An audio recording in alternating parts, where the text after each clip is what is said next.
What's happening? You're well. What do you do when life is just not going well?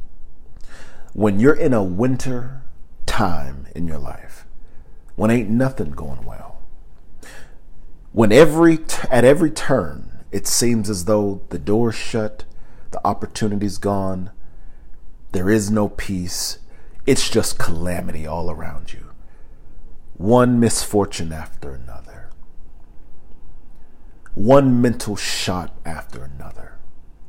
One unfortunate circumstance after another.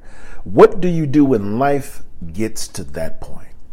Well, listen, I don't have all the answers to life's big questions, but I've got some.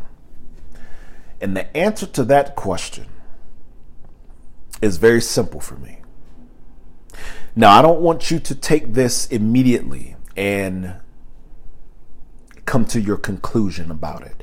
I want you to really ponder this. I want you to really take this to your lab and consider everything that I'm saying about it, this idea. So before I say it, I just want to give you that instruction so you get the most out of what it is that I'm going to share with you. That can be the absolute pivotal mechanism in your tool bag of life that gives you the freedom that you so fervently seek right now. Or when life does get to this point, you're able to rely upon and use it. Please consider it and ponder on this idea so it does that for you. It is there for you when you need it, or it can be there for you if you're going through a hellish time right now. When life gets to that point, what do you do when life gets to that point? This is what I want you to do. Now pay attention to me.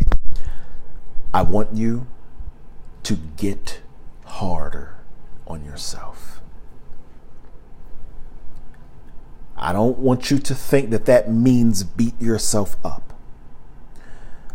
What that means is I want you to get harder on yourself from a standpoint of only focusing on the outcome.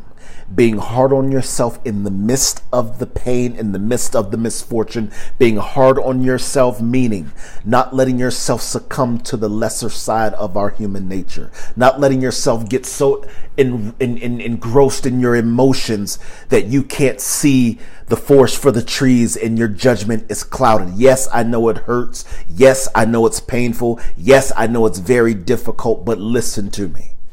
When you get to the point where you're able to get harder on yourself when things are flat out kicking your ass, you will be able to carve out a tunnel so that you can see the light at the end of it.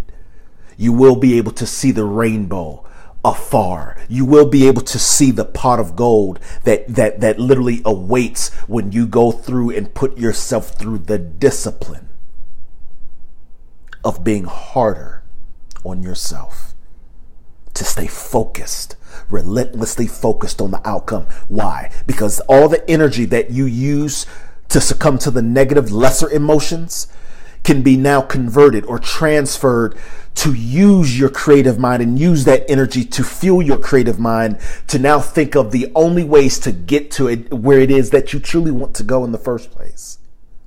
It will allow you to be more creative. It will allow your survival instincts to be at their highest, to get to the destination that you desire to go. Because even if in the pain you succumb to the emotions, you succumb to the frustration, you succumb to the anger, you succumb to the sadness. Listen, even in the midst of the pain, listen to me.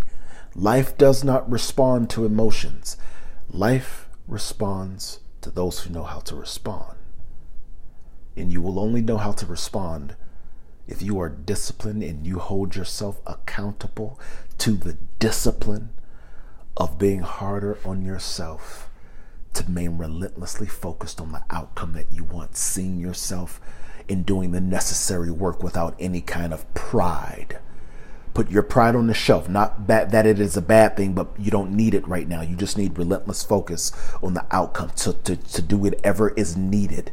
And when you have your highest mind, instead of focusing and succumbing to the negative, lesser side, when you're at your highest mind or using your highest mind, your creativity is at its all-time best. And when you're able to be creative and figure out ways to get to the inevitable result that you want, now there's no time to be negative. Now there's no time to succumb to keep pondering on how bad it is and where you made mistakes and any of the things that usually take people out, usually that make people stay and meander and languish in the problem and in the mess longer than they need to. I'm telling you that when you're in the pain, aside from it being something physical, whereas you're something's happened tragically, you're ill, you've fallen ill. Outside of that, if you're in your right mind and you're able to move about, you have no time and no reason to do every single thing that I'm telling you to do to get you out of that dark, lugubrious, gloomy place. Get harder on yourself. Get disciplined. Get relentlessly focused on the outcome. Be disciplined enough to be hard on yourself, even in the midst of the pain, even in the midst of the hurt, even in the midst of the confusion and the calamity. Be hard on yourself to be relentlessly focused on the outcome. And let your highest mind govern your decisions, to do whatever is necessary, to have the keenness to know who is for you and who is not, to know where to allocate your time and attention to get you to the outcome, to the inevitable outcome that you desire. So I hope this has served you. I appreciate every single person who watches and listens to me. I hope that you continue to do so, and I hope that every single time you watch me, I make a significant contribution to you. I'll see you on the next video. Stay G.